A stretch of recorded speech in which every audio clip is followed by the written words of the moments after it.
Joseph చిన్న వయసులోనే మారుమనసు పొంది దేవుని యందు భయభక్తులలో పెరిగాడు. యవ్వన కాలంలో బైబిలులోని యోసేపు వలె పరిశుద్ధముగా జీవించాలని ఆశించాడు. కానీ యవ్వన కాలపు శోధనలను అధిగమించడము అతనికి అంత తేలికనిపించలేదు. తల్లిదండ్రులు కూడా దైవ సేవకులైనందున ప్రార్థన చేయడము, తన కష్టములు, శోధనలు, వేదనలను దేవునితో చెప్పుకోవడము జోసెఫ్కు అలవాటైంది. యవనేచ్ఛల నుండి జయము కొరకు ప్రార్థించగా మధ్యరాత్రిలో లేచి ఒంటరిగా ప్రార్థించమని దేవుడు అతనికి చెప్పాడు. కాబట్టి జోసెఫ్ ప్రతిరోజు రాత్రి 12 గంటల నుండి 2 గంటల మధ్యలో తాను నివాసముంటున్న హాస్టల్ భవనము యొక్క మేడ మీదికి వెళ్ళి ప్రార్థన చేస్తూ ఉండేవాడు. అది అలహాబాదులోని 3 అంతస్తుల రీజనల్ ఇంజనీరింగ్ కాలేజ్ యొక్క హాస్టల్ భవనము.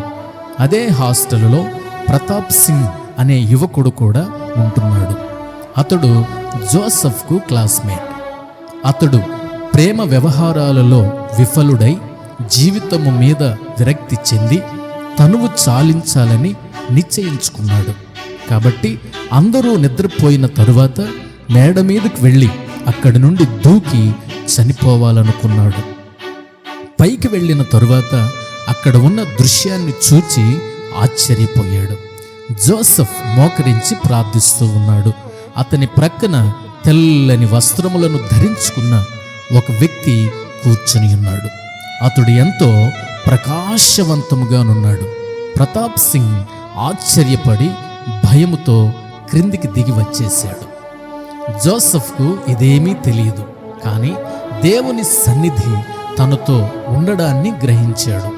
మరుసటి దినమున ప్రతాప్ సింగ్ జోసెఫ్ గదికి వచ్చి, రాత్రి మేడ మీద నీతో పాటు ఉన్న వ్యక్తి ఎవరు అని ప్రశ్నించాడు.